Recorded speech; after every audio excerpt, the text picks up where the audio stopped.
Hello everyone. Today we are coming back with our lecture number 8 of this series, that is diffraction. So in this lecture we have to discuss about the topic Fresnel's diffraction due to narrow wire.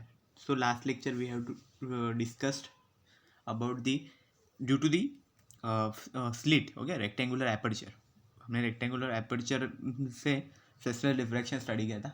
अभी हम देखने वाले हैं कि narrow अगर wire लेते, wire जो रहती है, कभी भी वायर पता है ना, ऐसे इलेक्ट्रिकल वायर जैसी देखी हमने, सिलेंड्रिकल फॉर्म में रहती है वायर. ओके, वायर ऐसे सिलेंड्रिकल फॉर्म में रहती है.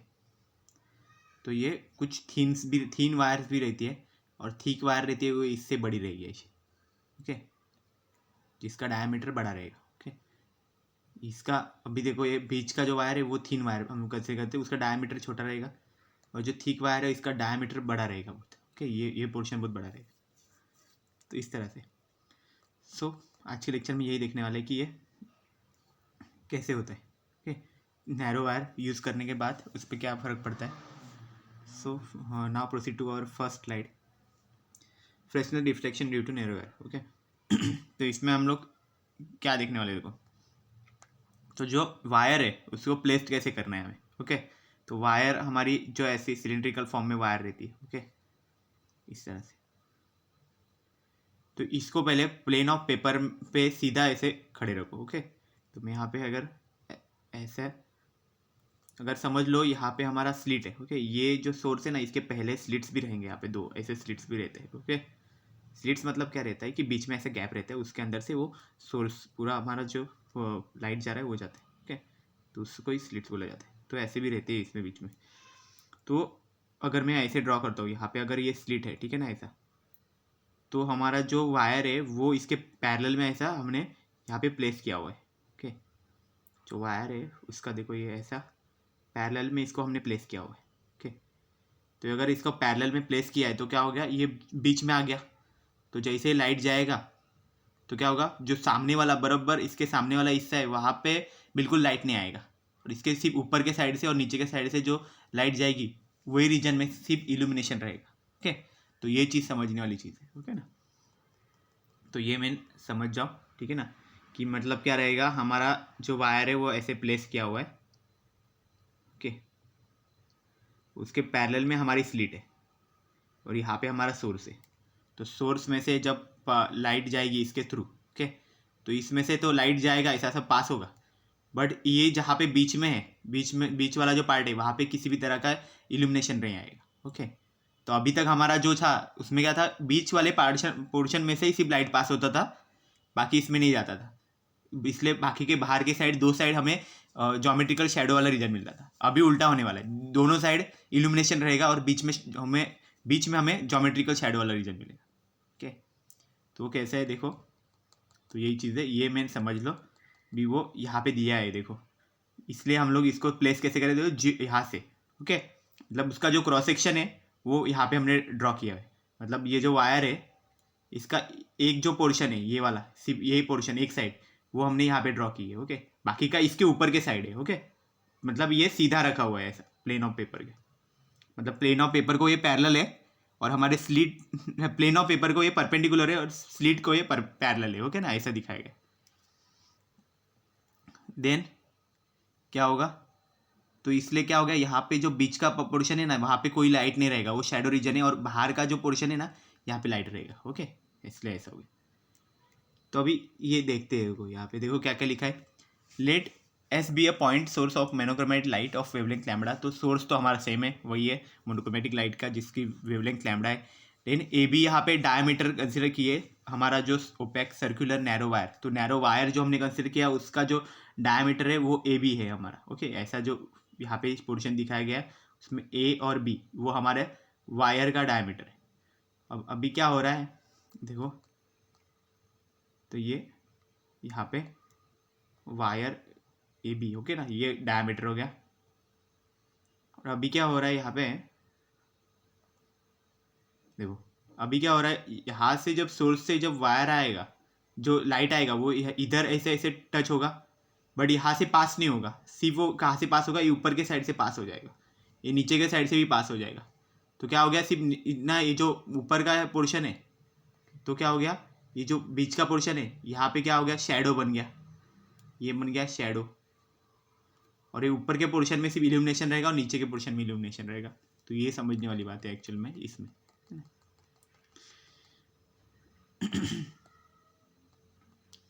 तो अभी क्या है ये समझ लो। अभी नेक्स्ट क्या बताया, the length of the wire be parallel. Okay, जो लेंथ है हमने बताया ना वायर का, वो एक्चुअल में हमारे स्लिट को पैरेलल है मैंने बताया, और परपेंडिकुलर हमारे प्लेन ऑफ पेपर को परपेंडिकुलर है। ओके ना, मैं बोला कि जैसा ये पेपर मतलब ये स्क्रीन दिखा रहे हैं इसको परपेंडिकुलर है। ओके ना, इसका मतलब सीधा रखा हुआ है ऐसा wire. Then screen is at finite distance from the object. तो स्क्रीन भी है हमारे वो फाइनाइट डिस्टेंस है, मतलब पर्टिकुलर डिस्टेंस तक है ऑब्जेक्ट से, and is perpendicular to the plane of paper. Screen भी हमारा परपेंडिकुलर रखा हुआ है पेपर को। Then let X Y be an incident circular cylindrical wave front. तो जो एक्स वाई है वो हमारा वेव फ्रंट है, हमेशा की तरह एक्स वाई वेव फ्रंट बनेगा, लेकिन इस बार का जो वेव फ्रंट है वो सर्कुलर स्पेरिकल नहीं है। हमेशा स्पेरिकल हम लोग लिखते हैं, यहाँ पे सर्कुलर सिलिंड्रिकल वेव फ्रंट बनेगा यहाँ पे ना। तो ये एक्चुअल में तो यहाँ पे स्पेरिकल टाइप ही दिख रहा है वैसे, बट सिलिंड्रिकल हम लोग दिखा नहीं सकते ऐसा। ओके ना, पेपर पे ऐसा इजीली, इसलिए यहाँ पे दिया है क्योंकि वायर है ना, इसलिए वो सिलिंड्रिकल वेव फ्रंट बनेंगे। Originating from F and touching the obstacle A B as its centre. Okay, touching the obstacle A B as its centre. तो ये जो ए बी है यहाँ पे वो टच होगा एक्चुअल में। Q T is the screen of the geometrical shadow. तो जो क्यू एंड टी पॉइंट है वो एक्चुअल में ज्योमेट्रिकल शैडो का पॉइंट है। ओके, मतलब यहाँ पे हमें शैडो मिलेगा सिर्फ। ओके, क्योंकि वहाँ पे क्या हो गया, वायर है, वायर की वजह से वहाँ पे शैडो क्रिएट होगा, लेकिन शैडो के अंदर भी हमें कुछ अमाउंट में इंटेंसिटी मिलेगी। ओके, बट वो अमाउंट बहुत कम होगी। ओके ना, जैसे हम लोग पहले देखते हैं कि शैडो के अंदर कैसे इंटेंसिटी रहती थी, निगेटिव में दिखाते थे उसको, वैसे टाइप की इंटेंसिटी वहाँ पे बैंड्स मिलेंगे। Above Q and below T the screen is illuminated. और क्यू के ऊपर और टी के नीचे वहाँ पे हमें एक्चुअल में इल्यूमिनेशन मिलेगा। देखो इल्यूमिनेशन रीजन लिखा है ना यहाँ पे एक्चुअल में हमें लाइट मिलेगा, दिखेगा। ओके, तो ये चीज़ होगा। देन नेक्स्ट देखते, देखो केस 1, पहला जो केस है इसमें हम लोग क्या देखने वाले हैं कि पॉइंट ओ जो है, जो एक्चुअल में शेडो रीजन में, तो उसमें किस तरह की इंटेंसिटी मिलने वाली। वो भले ही शेडो रीजन में, फिर भी वहाँ पे कुछ ना अमाउंट में इंटेंसिटी रहेगी जो एक्चुअल में ना के बराबर होती है, बट फिर भी उसको देखना पड़ेगा कि वो पॉइंट एक्चुअल में कैसा है, ब्राइट है, डार्क है, क्योंकि डार्क और ब्राइट अलग अलग पॉइंट्स भी क्रिएट होते हैं ना। ओके ना, जो फ्रिंजेस में, तो वो देखेंगे। तो पॉइंट ओ को स्टडी करेंगे अभी इसमें। तो क्या लिखा है देखो, divide the wave front into a number of half period strips with respect to O. तो ओ जो पॉइंट है उसको पहले कनेक्ट करो एस से, तो एक हमें पोल मिलेगा। तो पोल कौन सा मिल गया हमें, तो यहाँ पे कैपिटल पी लिखा हुआ है, तो वो हमें पोल मिल गया इसके। तो हम फिर हाफ पीरियड स्ट्रिप्स को अभी डिवाइड हो गया। ठीक है ना, is the pole of the wave front with respect to O. Okay, depending upon the size of the object का क्या साइज है, the object will obstruct some of the central half period strips. तो वो कुछ हमारे जो size अभी object का जितना साइज है उसके हिसाब से वो कुछ को रोक देगा। ओके ना, कुछ हाफ पीरियड स्ट्रिप्स को रोक देगा वहीं पे। Okay, the resultant intensity at O definitely will be equal to the first of the series of the unobstructed strips. तो इसकी जो रिजल्टेंट इंटेंसिटी आएगी वो due to the unobstructed strips, जो अनऑब्स्ट्रक्टेड स्ट्रिप्स रहेंगे, ओके, जिनको रोक नहीं पाएगा, ओके, ऑब्स्ट्रक्ट नहीं कर पाएगा, ऐसे स्ट्रिप्स उनके वजह से होगा वो। ओके, ये ओ पॉइंट पे जो कुछ रिजल्टेंट इंटेंसिटी आएगी वो एक्चुअल में इंटेंसिटी बहुत कम होगी, फिर भी वहाँ पे कुछ ना कुछ तो हम डेटा वहाँ पे आएगा, मतलब कुछ ना कुछ इंटेंसिटी आएगी। तो देखो कैसा रहेगा, if object diameter is too small. Okay, object का डायमीटर अगर बहुत कम है, that it stops only the first half period strip with respect to O. तो सिर्फ फर्स्ट हाफ पीरियड स्ट्रिप को ही वहाँ पे स्टॉप करेगा। Then there will be illumination at O. तो उस टाइम पे ओ पॉइंट पे इल्यूमिनेशन कुछ ना कुछ आएगा। डिस्प्लेसमेंट एट ओ, तो इसलिए यहाँ पे अगर डिस्प्लेसमेंट दिखाना है तो कैसे बनेगा, देखो -m2 + m3 -m4 plus dot so on ऐसा दिखा हुआ है। तो जो डिस्प्लेसमेंट यहाँ पे एक मतलब थियोरेटिकल वैल्यू बनाइए -m2/2। तो इंटेंसिटी वहाँ पे कितना बनाया है, वहाँ पे m2² / 4। तो ये थियोरेटिकल वैल्यू है, ऐसा हम कैलकुलेशन से ऐसा नहीं लिख सकते ऐसा, तो ये इतना वैल्यू रहेगा। ओके, तो इसलिए बोला गया है कि मतलब ये एक्चुअल में बहुत लेस वैल्यू है बट पॉजिटिव है, इसलिए क्या लिखा है यार, thus point O is always bright. Okay, तो पॉइंट ओ जो है वो ब्राइट ही रहेगा। ओके, क्योंकि सेंटर पे है ना, सेंटर पे होने की वजह से वहाँ पे कुछ ब्राइटनेस रहेगी। Okay, in other words the centre of the geometrical shadow due to wire is always bright. Okay, जो सेंटर है हमारा तो वो ज्योमेट्रिकल शैडो का वो हमेशा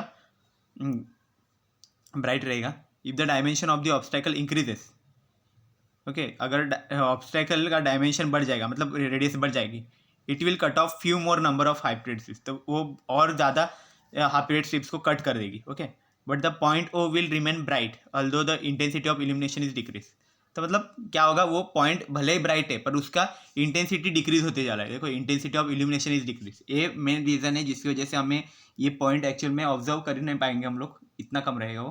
ओके ना, क्योंकि क्या होगा, भले ही वो ब्राइट बैंड है लेकिन उसका इंटेंसिटी इल्यूमिनेशन का बहुत कम है। ओके, जैसे क्योंकि वो डिक्रीज होते जाने वाला है, तो वो चीज़ होगी वहाँ पे। ओके, मतलब जब हम ग्राफिकल दिखाएंगे तो हमें वो ऐसा ऐसे दिखेगा, लेकिन वो एक्चुअल में बहुत कम होगा हमारे बाकी के बैंड से। जो इल्यूमिनेटेड रीजन में जो इतने बड़े बड़े बैंड्स होंगे उनसे वो बहुत नीचे रहेगा ऐसे। नेक्स्ट देखते हैं केस 2। देखो क्या है, point in the illuminated region. अब इल्यूमिनेटेड रीजन का भी पॉइंट देखना है, मतलब ऊपर या नीचे के पॉइंट पे। तो हम ऊपर का ही पॉइंट देखते हैं पहले, ओ प्राइम का। ओके, तो ओ प्राइम का जो पॉइंट है ना, वो नीचे के हाफ शिफ्ट से डिपेंड नहीं करेगा। ओके, अभी देखो वो इसमें लिखा हुआ है, now let us consider a point O prime in the illuminated region above Q. Okay, above Q जो स्क्रीन पे जो पॉइंट है ओ प्राइम, उसको कंसिडर करते हैं। जॉइन एसओ प्राइम, इसलिए क्या कि हमने एसओ प्राइम को ज्वाइन कर दिया तो हमें पोल मिल गया एक, तो new pole of the wave front is point P prime with respect to O prime. Okay, तो since the point O prime lie in the illuminated region, तो ओ प्राइम जो पॉइंट है वो एक्चुअल में इल्यूमिनेटेड रीजन में लाई कर रहे हैं। The intensity at O prime due to the entire wave front above P prime is same at all points. तो जो इंटेंसिटी है एट ओ प्राइम वो एक्चुअल में अबोव पी प्राइम सब पॉइंट्स पे सेम रहेगी। Okay, but because of the wave front B Y the effect at O point O prime is negligible. मतलब नीचे का जो पार्ट है हमारा वेव फ्रंट का, उसके वजह से कुछ भी है इफेक्ट, वो एक्चुअली निग्लिजिबल रहेगा। यहाँ पे ओ प्राइम पे कुछ उसका इफेक्ट नहीं होगा। ओके, उसका इफेक्ट यहाँ पे नीचे के पॉइंट्स पे होगा। देन नेक्स्ट क्या है, as mentioned earlier the effect at O prime will be minimum or maximum that depends on whether the number of half period strips between P prime A, okay, P prime A is even or odd। मतलब जितने भी half period strips है P prime A मतलब ऊपर के part में, okay, वो actual में ऑड है या इवन है, उस पर डिपेंड करता है कि उसकी इंटेंसिटी मिनिमम है या मैक्सिमम है। ओके, ऑड रहेंगे तो मैक्सिमम रहता है, इवन रहेंगे तो मिनिमम रहता है। Okay, hence the diffraction bands of gradually falling intensity will be observed in the illuminated region of the screen। इसलिए क्या होगा, diffraction bands gradually falling intensity के वहाँ पे हम ऑब्जर्व कर सकते हैं वहाँ पे इल्यूमिनेटेड रीजन में। One can clearly distinguish between maximum and minimum provided the point O prime is not far away from the edge Q of the geometrical shadow. So हम उसको क्लियरली डिस्टिंग्विश भी कर सकते हैं। ओके ना, point O prime is not far away from the, जब ये condition होगी मतलब ओ प्राइम अगर बहुत दूर नहीं होगा क्यू से, ठीक है, तभी उसको क्लियरली डिस्टिंग्विश कर सकते हैं। These bands are of unequal width similar to those produced by diffraction at a straight edge। तो मतलब जो डिफरेंशियल स्ट्रेट एज में जैसे बैंड्स मिलते थे उससे तो ये बहुत ज़्यादा अनइक्वल विड्थ में रहेंगे। Okay, if the obstacle wire is very narrow then the Fresnel's half period strips in the region by are also effective at the point O prime। Okay, मतलब वो वायर है अगर हमारी बहुत ज़्यादा नैरो में है तो वो टाइम पे क्या होगा, फ्रेस्नेल जो BY में है वो भी इफेक्टिव रहेंगे वो टाइम पे। ओके, ओ प्राइम के लिए, क्योंकि बहुत ज़्यादा नैरो है तो क्या होगा, उसके बीच का डिफरेंस बहुत कम हो जाएगा, तो वो टाइम पे ओ प्राइम के लिए ये नीचे का जो पार्ट है, ओके ना, PB वाला, ये भी एक्चुअल में इफेक्टिव हो जाएगा। ओके, BY का पार्ट भी उसके लिए इफेक्टिव रहेगा ओ प्राइम के लिए। In such cases maximum and minimum can not be clearly assume. लेकिन वो सब केसेस में क्या होगा कि जो मैक्सिमम और मिनिमम इंटेंसिटी वो एक्चुअल में डिस्टिंग्विश नहीं कर पाएंगे हम लोग क्लियरली। अभी नेक्स्ट देखते हैं केस 3 है।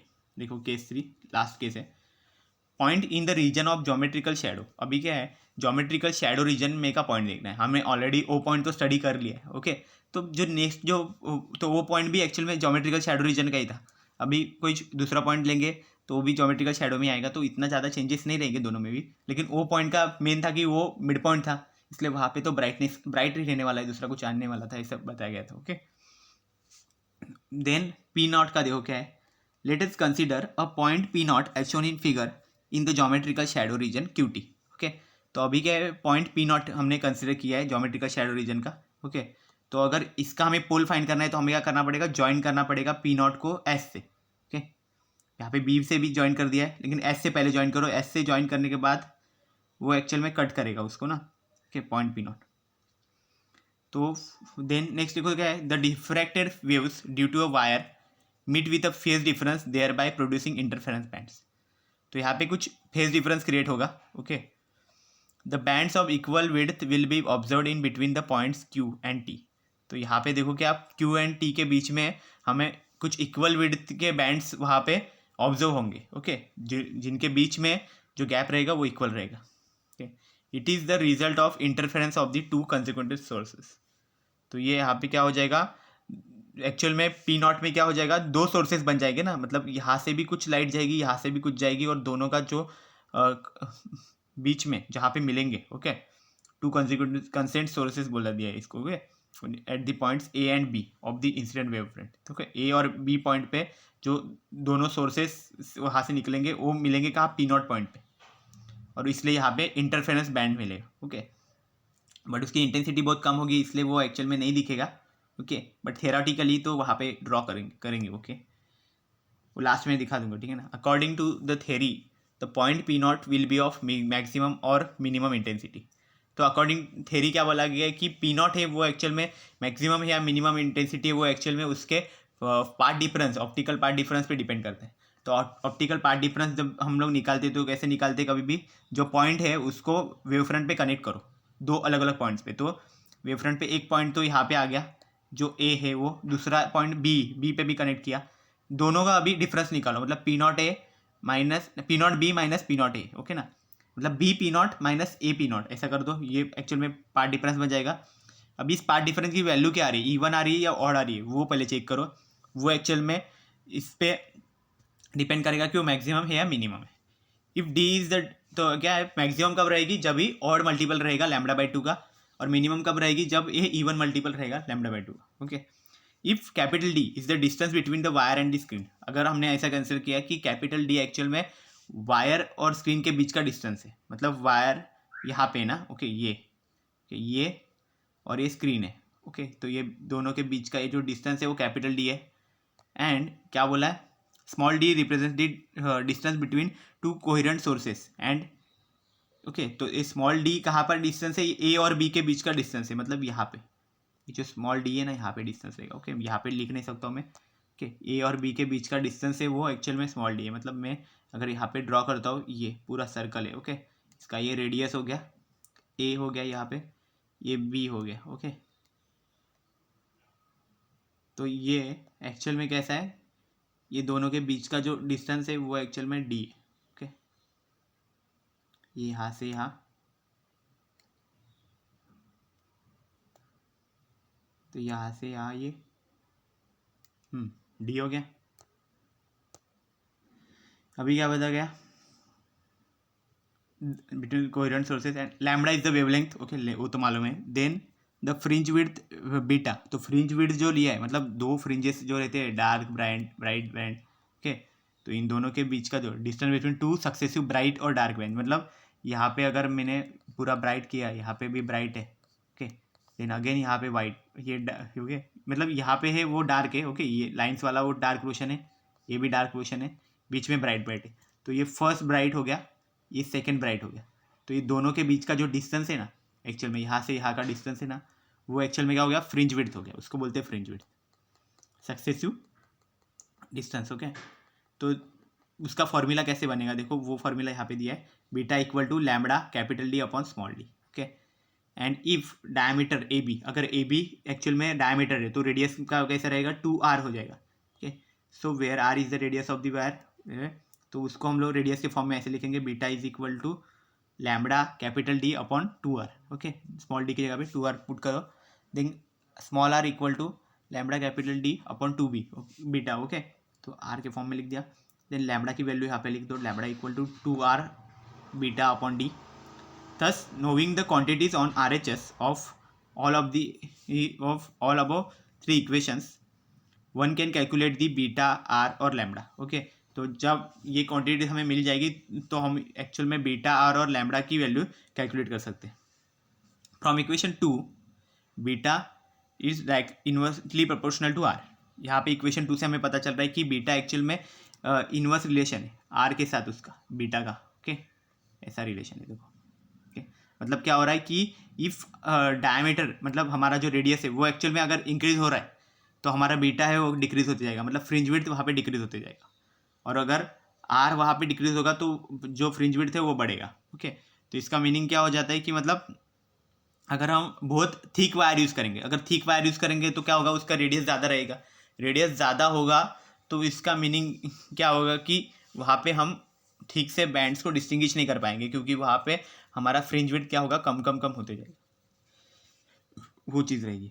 तो वो आगे भी एक डिस्ट्रीब्यूशन पैटर्न दिखेगा, उसमें आपको दिख जाएगा कि थिक वायर में एक्चुअल में क्यों नहीं डिस्टिंग्विश कर पाएंगे हम लोग। ओके, कहाँ पे डिस्टिंग्विश नहीं कर पाएंगे, तो ये रीजन में, point in the region of geometrical shadow, ऐसा बोला गया। तो एक्चुअल में वो तो लेस इंटेंसिटी वाला ही रहता है। तो ये तो यहाँ पे the following figure shows the information of bands at the centre. Okay, at और सेंटर में क्या होगा, at the centre it shows the bands due to the interference. Okay, जो सेंटर में वो बैंड्स दिखा रहा है वो एक्चुअल में इंटरफेरेंस की वजह से हो रहा है, while on either side it has diffraction bands, और बाकी के दूसरे साइड वो डिफ्रैक्शन बैंड्स है।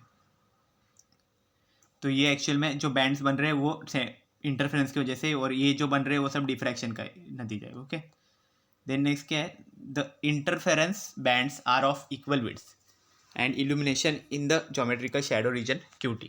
तो जो इंटरफेरेंस बैंड्स बन रहे हैं वो एक्चुअल में इक्वल विड्थ के, एंड उनके बीच में जो इल्यूमिनेशन है ज्योमेट्रिकल शैडो रीजन QT में, ओके, वो यहाँ पे दिया गया है।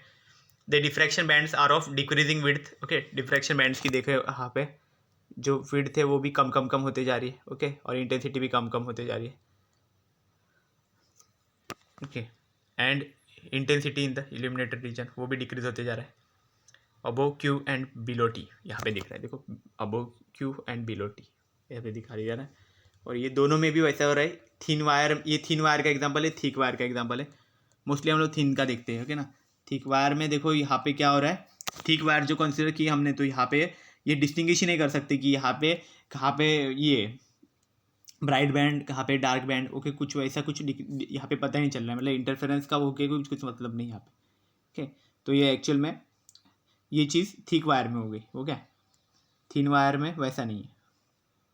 ओके, क्योंकि थिन हमने देखा ना, ये जो AB पॉइंट था, ओके, तो ये इसके दोनों पॉइंट इफेक्टिव होने के लिए हमें वायर थिन होना चाहिए। थिक वायर रहेगा तो दोनों पॉइंट इफेक्टिव नहीं होते, इसका अलग रहता है, इसका अलग रहता है, तो बीच में गैप बन जाएगा ना, इतना बड़ा गैप बन जाएगा। ओके, और जब भी अगर कंसिडर करो कि ये थिन वायर है तो टाइम पे क्या होता है, यहाँ से और यहाँ से दोनों का भी यहाँ पे कुछ कंट्रीब्यूशन लगेगा, और उसकी वजह से इंटरफेरेंस फॉर्म होता है कभी भी। ठीक है, दो स्लिट्स हम लोग यूज़ करते थे इंटरफेरेंस के लिए, तब जाके वो इंटरफेरेंस फॉर्म होता है। तो उसी तरह से ये भी यहाँ पे भी वैसा ही होता है। Okay, so this is all about the today's lecture. Okay, I hope you have cleared all these things about this lecture. So our Fresnel diffraction part is completed with this lecture. In the next lecture we will start the Fraunhofer diffraction. तो Fresnel और Fraunhofer का जो difference है उसमें भी देखेंगे हम लोग, लेकिन अभी भी बता देता हूँ, इस वाले में हमने हर एक चीज़ का देखा था। देखो, जो हमने सोर्स और इसका डिस्टेंस देखा था वो एक्चुअल में फाइनाइट डिस्टेंस में था, हमारा जो सोर्स था वो फाइनाइट डिस्टेंस में था, तो ये एक्चुअल में था फ्रेस्नेल का। अभी हम देखेंगे फ्रॉनहोफर डिफ्रैक्शन, तो उसमें सोर्स कोई फाइनाइट डिस्टेंस पे नहीं रहेगा, वो बहुत दूर हो सकता है, इनफाइनाइट डिस्टेंस पे हो सकता है। ओके, तो वो हम लोग अभी आगे के यूनिट में स्टडी करेंगे। Okay, so I hope you have cleared all these things about the today's lecture. So thank you very much.